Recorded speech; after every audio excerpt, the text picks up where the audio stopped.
dapat didengar di Pro 4 RRI Palembang.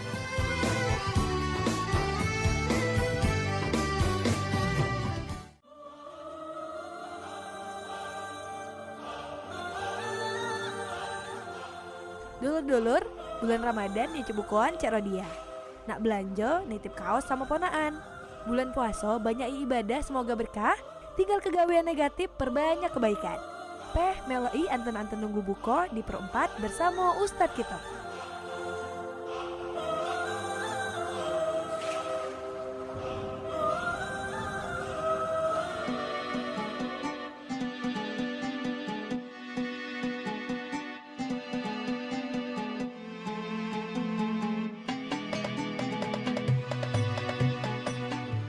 Assalamualaikum warahmatullahi wabarakatuh. Selamat tentunya selamat sore baik buat dulur di mana baik berada. Kita bertemu dalam anten-anten nunggu buko ya di suasana sore hari ini di anten-anten nunggu buko. Sudah hadir guru kita ya. Kita bahas tentang apa nih Cik Yaya untuk anten-anten nunggu buko hari ini. Ramadan momentum mensyukuri nikmat Allah Subhanahu wa taala. Sudah hadir di studio Pro 4 RRI Palembang. Ini adalah guru kita yang kita sayangi sama-sama, ada Ustadz Haji Ahmad Soleh Sakni LCMA CDAI. Kita sapa dulu. Halo, assalamualaikum Ustadz. Waalaikumsalam warahmatullahi wabarakatuh. Sehat ya Ustadz ya? Alhamdulillah. Alhamdulillah sehat walafiat. Ini yang paling utama tuh sehat Ustadz. Iya, betul. Agar puasa kita bisa jalan sampai dengan akhir kayak Ustadz. Insyaallah. Insyaallah. Nah Ustadz, hari ini tentunya kita bahagia nian pacak ketemu lagi di Ramadan yang keberapa kita nih hari ini Ustadz? Ada yang ke seminggu hampir ya? Hampir seminggu ya. Hampir seminggu kita sudah bertemu di Ramadan kali ini, tentunya membahas tentang Ramadan momentum mensyukuri nikmat Allah Subhanahu wa taala. Kita nunggu kaget dulur-dulur juga untuk bisa bertanya Ustadz ya. Di line telepon 0711 351656. Terkait dengan tema ataupun topik kita hari ini adalah Ramadan momentum mensyukuri nikmat Allah Subhanahu wa taala. Ini cak mano caranya Ustadz tentunya mensyukuri nikmat Allah di momentum Ramadan ini sebenarnya. Baik, bismillahirrahmanirrahim. Assalamualaikum warahmatullahi wabarakatuh. Waalaikumsalam warahmatullahi wabarakatuh. Hamdan wa syukranillah, salatan wa salaman ala rasulillah wa ba'd. Para pendengar Pro 4 yang berbahagia, para shaimin dan shaimat yang dirahmati Allah.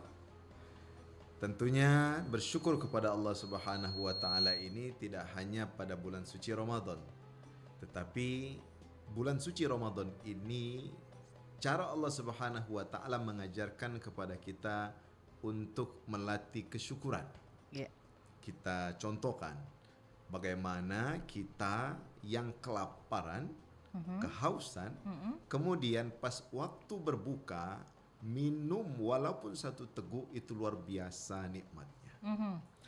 Lapar kita makan satu biji kurma, luar biasa kita merasa nikmatnya. Maka ibadah puasa bulan suci Ramadan ini sesungguhnya cara Allah Subhanahu wa taala mengajarkan kepada kita untuk melatih kesyukuran kita kepada Allah.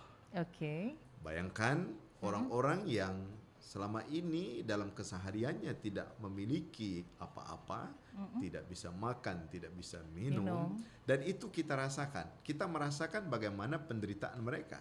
Dan ternyata ketika kita melampaui itu, kita bersyukur kepada Allah Subhanahu wa taala. Nah, karenanya perlu sekali sebagai seorang hamba kita tidak putus-putus untuk bersyukur kepada Allah.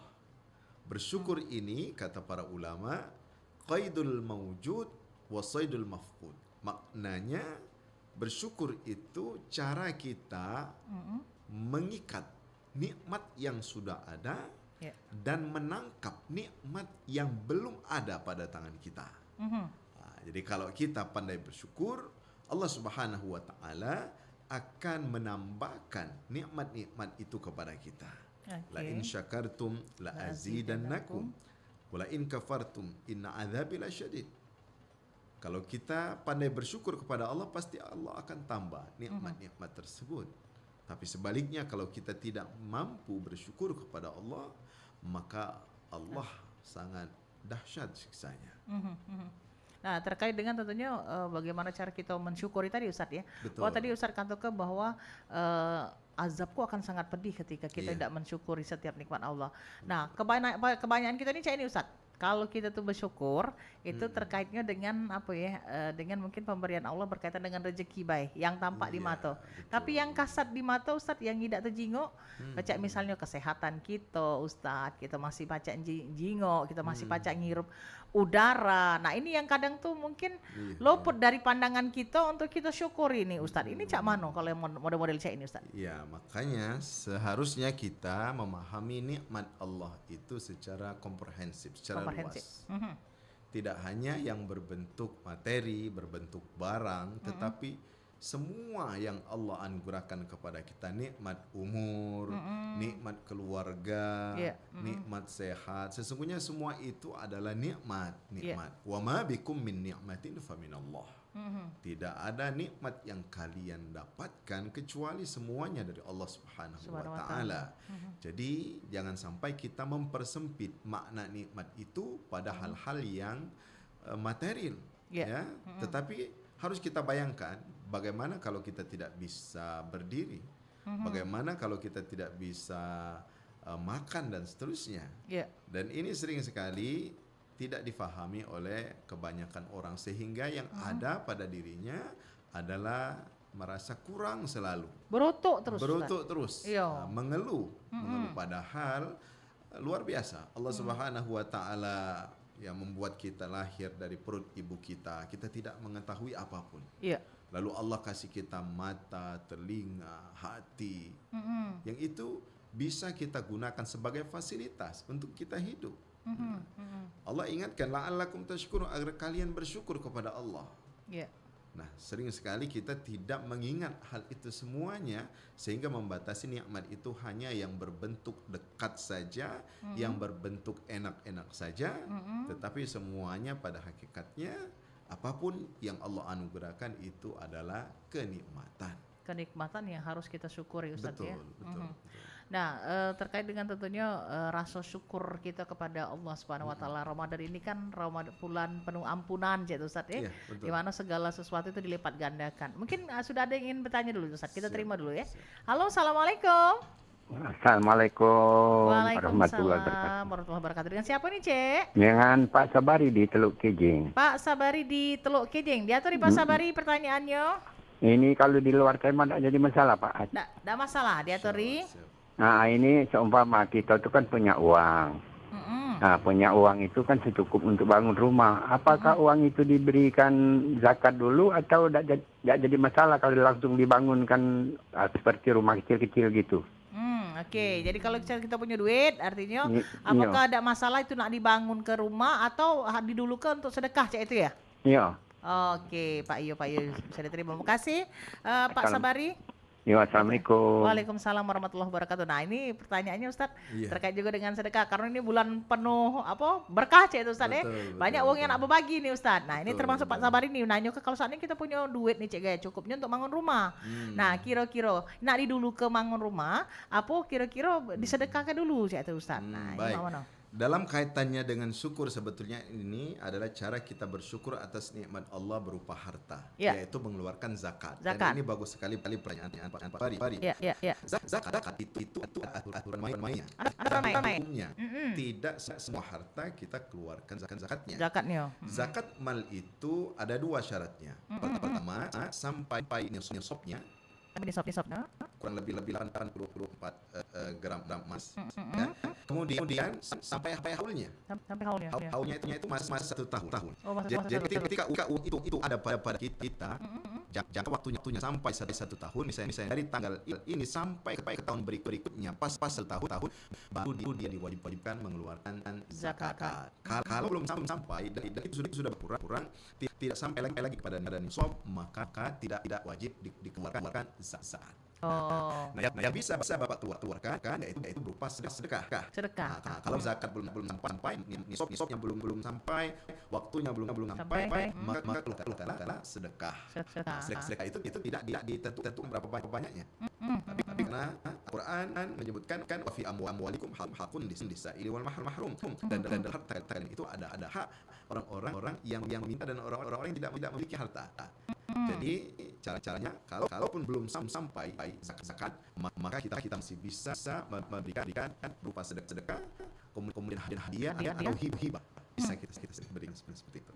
Kira demikian jawaban. Oke, itu tadi untuk Pak Sabari ya. Yang ditelur kece jawabannya. Atur di belakang Pak Sabari namanya di line telepon 0713316556. Kita terima lagi. Halo, assalamualaikum. Waalaikumsalam warahmatullahi wabarakatuh. Oke, ini saya sorot cerita di sini ya. Diatur cerita. Nah, bertanya apa Ustaz? Waalaikumsalam Pak Ustaz. Waalaikumsalam warahmatullahi wabarakatuh. Ustaz, Nano. Di pertanyaannya ini mungkin kalau ada bodoh tapi penasaran. Ya. Nah, kan hewan itu harus kita sayangi walaupun bapak pindah. Nah, apa nggak bulan Ramadan kan kita membunuh kita.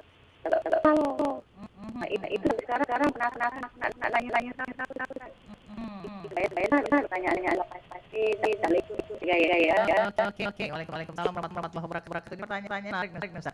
Katanya kan kalau misalnya Allah kan meminta kita ini sebenarnya sebagai umat manusia untuk bisa menyayangi seluruh makhluk termasuk hewan yaitu Ustaz. Nah, tapi ngapu pas di bulan Ramadan kalau saat ini kita cicak kita malah dapat pahala Ustaz. Ini cerita jadi penasaran Jadi sebetulnya cerita tadi ya. Cerita bahwa apa yang Allah ciptakan ini adalah untuk kepentingan manusia. Hewan. Nah, dari hewan-hewan tersebut ada hewan yang bisa kita makan, yang bisa kita konsumsi. Ada hewan yang hanya untuk kita jadikan tunggangan. Ada hewan yang tugasnya menjadi hama. Ada hewan yang tugasnya berbeda dengan tunggangan. Seperti semut, nyamuk, apa mau kita biarkan misalnya. Maka dia ada fungsi lain. Nah, terkait dengan cicak ini adalah salah satu hewan yang memang dikategorikan hewan membawa hama, membawa penyakit. Maka dia disunahkan untuk kita bunuh tidak hanya bulan Ramadan. Hari biasa pun memang disunahkan untuk kita bunuh karena kotor-kotornya itu mengandung kuman yang merusak. Jadi mulai masa Rasul itu disunahkan untuk membunuh cicak ini. Jadi tidak semua hewan yang kita masukkan. Jadi kita harus pilih lagi ada hewan yang fungsinya apa dan sebagainya. Nah, baru nanti tugas dan tanggung jawab kita bagaimana kepada hewan tersebut. Contoh untuk kucing harus kita sayangi. Tapi nanti kalau ada ular gimana kita menggigit kita, maka dia harus kita jauhkan atau kita bunuh. Nyamuk gitu nyamuk kan kita harus bersedia karena dia akan ganggu kita. Penyakit kita sebagainya. Jadi begitulah ketika kita melihat hewan ciptaan Allah lainnya. Oke, tadi jawabannya cerita. Terima kasih Ustaz. Ada yang agak. Halo, assalamualaikum. Waalaikumsalam warahmatullahi wabarakatuh. Dengan siapa nih, Cek? Oke, Irin. Dia di Irin aja. Yang apa? Nanya artinya wan sahur itu yang benar-benar niat kita atas subuh. Habis waktu sahur itu yang benar-benar itu pas imsa atau pas subuh ya itu. Oke. Baik. Makasih Irin ya. Waalaikumsalam warahmatullahi wabarakatuh. Ini Cek Irin ini kalau salah di daerah apa? Iya, masih. Diatur. Jadi waktu baru berhenti kita makan sahur itu fajar shodiq. Fajar shodiq itu kapan? Ketika azan. Sedangkan imsak itu hanya latihan berhenti sebelum azan, sehingga ketika azan kita memang sudah bersih mulut kita. Tidak ada makanan, tidak ada lagi minuman. Nah, itulah kenapa para ulama membuat imsak tadi. Waktu imsak artinya waktu menahan. Waktu menahan latihan menahan sebelum memang pada shodiq nanti yaitu ketika azan subuh. Ketika Allah Akbar, tidak lagi ada makan, ada minum. Jadi seperti itu yang dimaksud ya. Nah, kenapa kita berhenti ketika imsak? Ini bagus. Kenapa bagus? Karena kita sudah membiasakan. Karena nanti dengan imsak itu kita sudah gosok gigi, kita sudah memberikan semuanya. Sehingga nanti ketika azan tidak ada lagi yang tersisa di mulut kita seperti itu. Nah, Ustadz, kalau kaitannya dengan topik kita mengenai Ramadan, momentum untuk mensyukuri nikmat Allah Subhanahu wa taala. Tadi Ustadz tadi bahwa dengan kita bersyukur nikmat Allah akan ditambah. Dengan kita sering kufur Allah akan menyatakan azab sangat pedih ini, Ustadz. Nah, bentuk dari rasa syukur itu apakah dengan kita bersedekah itu termasuk bentuk syukur? Betul. Salah satunya bersedekah. Jadi syukur itu ada 3. Pertama, al-i'tiraf bil-qalb. Jadi hati kita itu mengakui sepenuhnya bahwa itu nikmat dari Allah. Sering sekali kita mendapatkan rezeki, harta, tetapi kita lupa bahwa yang memberikan itu Allah. Kita mikir yang ngasih ini bapak saya ya, atau suami saya, ibu saya ngasih. Kita lupa siapa sesungguhnya yang mengasihi. Jadi yang pertama, hati kita hadirkan bahwa yang memberi ini adalah Allah Subhanahu wa taala.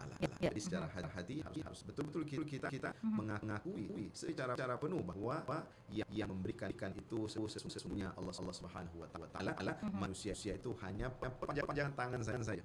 Okay. Sebagai apa ya? Cara Allah Subhanahu wa taala mengasihi lewat tangan siapa. Yang kedua, dengan lisan. Maka disebutkan dalam Al-Quran, wa amma bi ni'mati rabbika fahaddits. Atasnya Tuhanmu maka bicarakanlah, ucapkan puja dan puji syukur kepada Allah. Ceritakanlah kebaikan Allah. Nah, yang ketiga, kita menggunakan nikmat Allah itu dalam ranah ketaatan kepada Allah.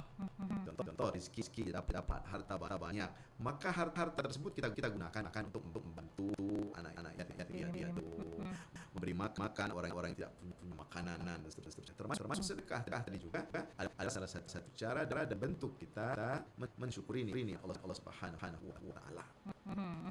Oke. Jadi itu artinya bentuk dari mensyukuri nikmat Allah Subhanahu wa taala dengan cara itu. Yeah. Nah, Ustaz kalau kaitannya tadi dengan rezeki tadi itu Ustaz tadi. Ini kan saat penasaran ini kita dapat rezeki Ustaz dari kalau Ustaz bisa dari orang tua kita ini. Padahal harusnya kita yakin bahwa rezeki itu dari Allah Subhanahu wa taala. Nah, aduh istilah ini Ustaz. Ini ngomong kayak tadi misalnya kalau rezeki itu dari kerja keras kita. Misalnya dalam kita bergawe 1 bulan penuh pasti digaji Ustaz ya kan. Dengan kita misalnya aset job. Gawe samping kita gengsi atau apa. Kalau pribadi ngapol ketika duit NC dengan duit kita bulan-bulan dapat yang dari gaji itu lebih cepat lah habisnya yang duit dari MC Ustaz. Apakah kurang tahan atau cak mana nih kira-kira Ustaz? Enggak, saya lihat itu dari sisi psikolog saja. Psikologis. Kan easy-ku kata-kata itu. Iya. Mudah masuk, mudah keluar. Itu memang psikologisnya seperti itu. Tentang keberkahan. Oh, oke. Kenapa kita berhati-hati menggunakan gaji kita karena memang kita mencarinya dengan kan kerja keras. Sedangkan MCC saya job tadi ya mungkin dalam waktu sebentar kita sudah mendapatkan rezeki yang sebegitu besar misalnya. Maka itu salah satu bentuk keberkahan yang hanya Allah kasih kepada kita. Karena kita juga tidak boleh terlalu pelit kepada diri kita, anak keluarga kita. Jadi mungkin salah satu cekatkan keberkahan kita. Jadi tidak kita anggap sebagai yang tidak berkah. Tergantung nanti keluarnya kemana. Kalau keluarnya poya ya memang tidak berkah. Tapi kalau cepat keluarnya mendekat kita ke Allah atau tidak. Kalau dia mempet kita mendekatkan kita kepada Allah, maka itu sebuah keberkahan. Sebaliknya, kalaupun kita ngasih kepada orang fakir miskin, tetapi itu membuat hati kita ujub, kabur, bahkan riak, sombong, itu bukan keberkahan. Walaupun seperti zahirnya kita memberikan kepada hal-hal yang berketaatan. Tapi dia jauhkan kita dari Allah sesungguhnya. Kenapa? Karena kita dijangkiti sifat-sifat penyakit hati. Ya. Nah, sebaliknya, kalau sebenarnya secara zahir ini bukan pada ngasih anak kecil permen. Tapi dengan itu kita lebih dekat kepada Allah, itu sebuah keberkahan. Jadi kita melihat dari bisa dirasakan kan. Bisa kita rasakan. Bisa rasakan. Jadi ketika kita lebih condong dekat untuk ibadah itu sebuah berkah. Tapi dengan harta berbagi kepada orang kita lebih condong untuk tidak taat jam dari Allah, itu tidak disebut sebuah keberkahan. Nah, terkait dengan berbagi tadi di bulan suci Ramadan ini sebagai bulan penuh keberkahan, syukur kepada Allah nih Ustaz. Pertanyaan Gaya, ada kadang di dalam apa di manusia gitu Ustaz. Ada rasa ketakutan nih Ustaz. Betul. Kami berbagi apakah kaki bisa cukup untuk dirinya kaki ya Ustaz. Padahal kalau misalnya menurut itu kan Allah kita keluar sebenarnya kita akan bertambah bukan arti habis itu Ustaz. Nah, ini cara kita sebagai kita munafik aja Ustaz ini ada terbersih dalam diri itu ada rasa takut kayak sedekah atau ngejual berbagi itu ternyata untuk diri makan itu akan menjadi kotoran yang kita pakai itu akan menjadi lecek, lusuh, rusak ya. Nah, yang kita infakkan, sedekahkan itu yang akan kekal dan itu akan menjadi tabungan kita. Nah, itu paradigma yang harus kita bangun sesungguhnya. Tapi lagi dalam agama kita itu kita diminta untuk seimbang. Tawazun. Kita seimbang nih. Mana yang sunnah, mana yang prioritas, mana yang tidak. Nah, jadi manajemen ini juga harus kita perhatikan. Dan Allah juga mengecam seseorang yang menghambur-hamburkan harta sehingga lupa tugas dan tanggung jawabnya sebagai orang tua. Atau sebaliknya orang yang memang menggenggam hartanya sehingga tidak keluar sepeser pun uangnya. Meditnya. Nah, jadi dalam Islam ini pertengah-tengahan. Tengah-tengah, tidak terlalu menghambur-hamburkan sehingga tidak ada lagi sisa untuk anak-anak dan keluarga, dan juga tidak boleh medit pelit sehingga orang tidak merasakan nikmat Allah dari kita tersebut.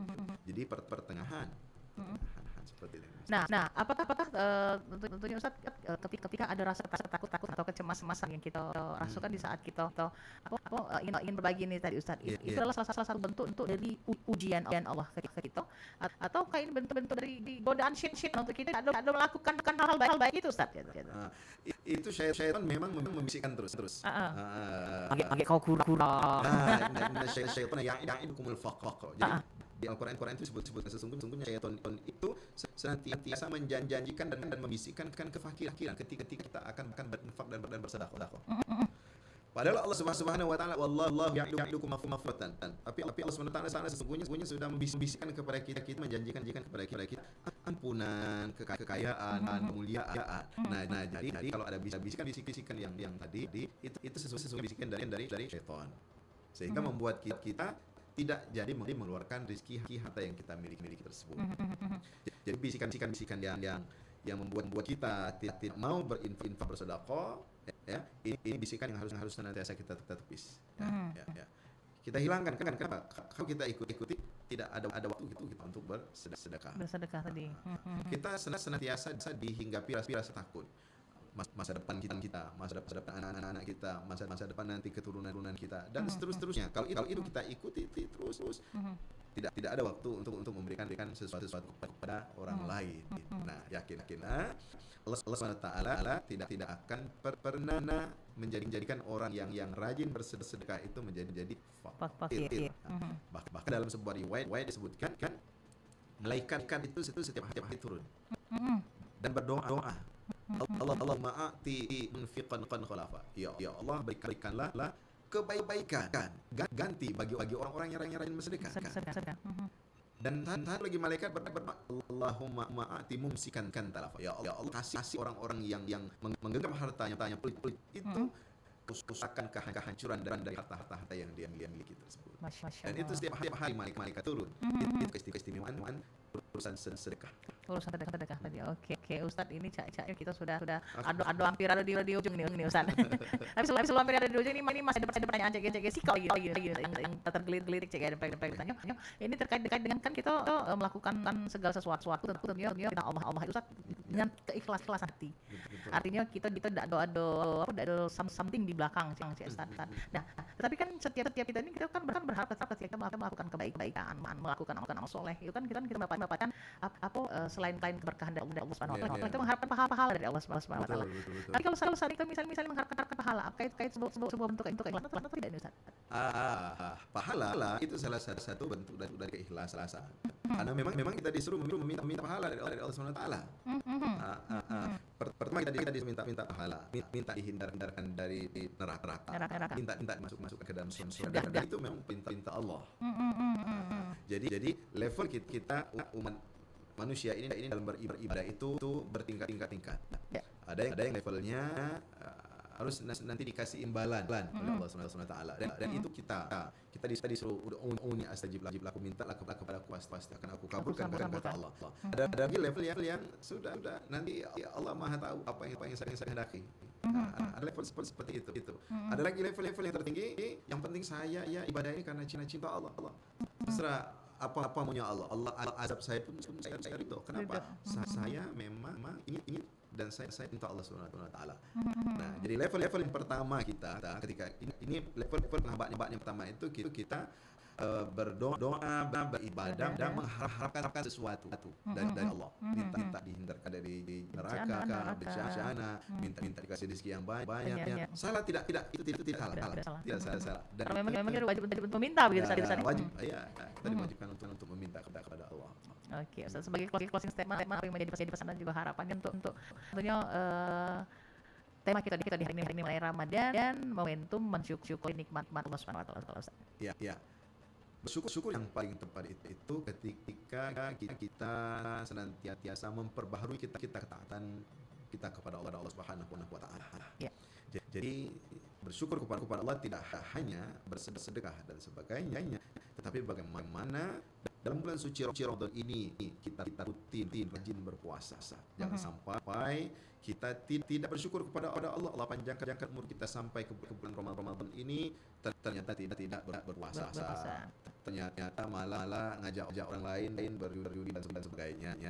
Nah itu tidak bersyukur Allah. Syukur Ramadan ini bagaimana kita mengisi Ramadan ini dengan puasa, qiyamul lail, baca Al-Qur'an, ketaatan, membantu orang lain.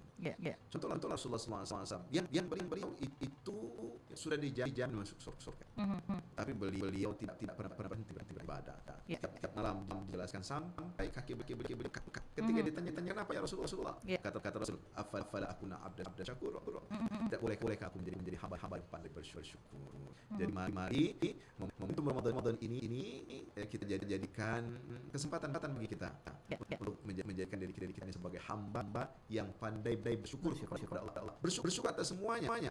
Punya istri punya suami, punya anak, punya harta, punya keluarga, punya kerjaan.